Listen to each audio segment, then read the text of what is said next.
kusherehekea ubingwa wa ngao ya jamii? Kwanza ni kuwaeleza tu wa Tanzania kwamba hawa ni mabingwa wa kihistoria.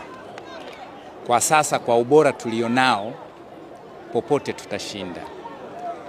Sisi tunawawaza wakubwa wenzetu sasa. Wakina nani? Kuna AS FAR wa Morocco kule. Tunawawaza wale kina Momose wale wa Ivory Coast. Kuna timu inaitwa ya Gaborone kule, Gaborone United. Hao ndo tunakwenda kukutana nao katika ligi ya mabingwa Afrika. Hawa kina Simba Queens, Yanga Princess kwa sasa katika soka la wanawake ni wadogo sana. Hawana ubavu wa kushindana na JKT Queens.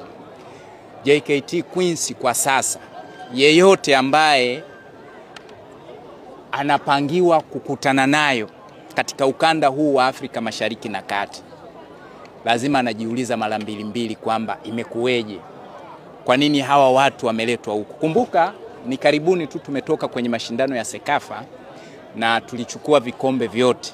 Hapa imetokea tu isivyo bahati kwamba wasitoke kinyonge sana, wakatoka patupu, wameshiriki mashindano, basi akapatikana huyo mfungaji bora kwa bahati sana.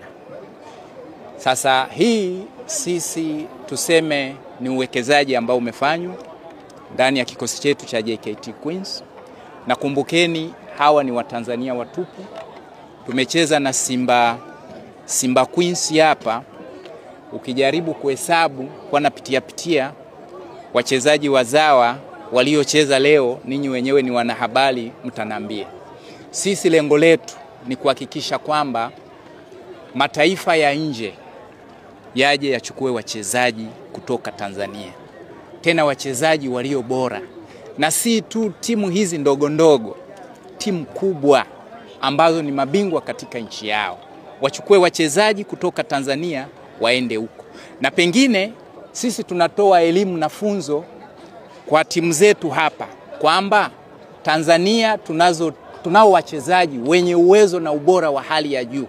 Tukiwathamini, tukijua namna ya kuwatumia, tukijua namna ya kuwahudumia, malipo yao yakawa mazuri kama tunavyofanya kwa hao wa kigeni, wachezaji wetu ni bora na wako vizuri sana. Crown Media. Hapa ni nyumbani.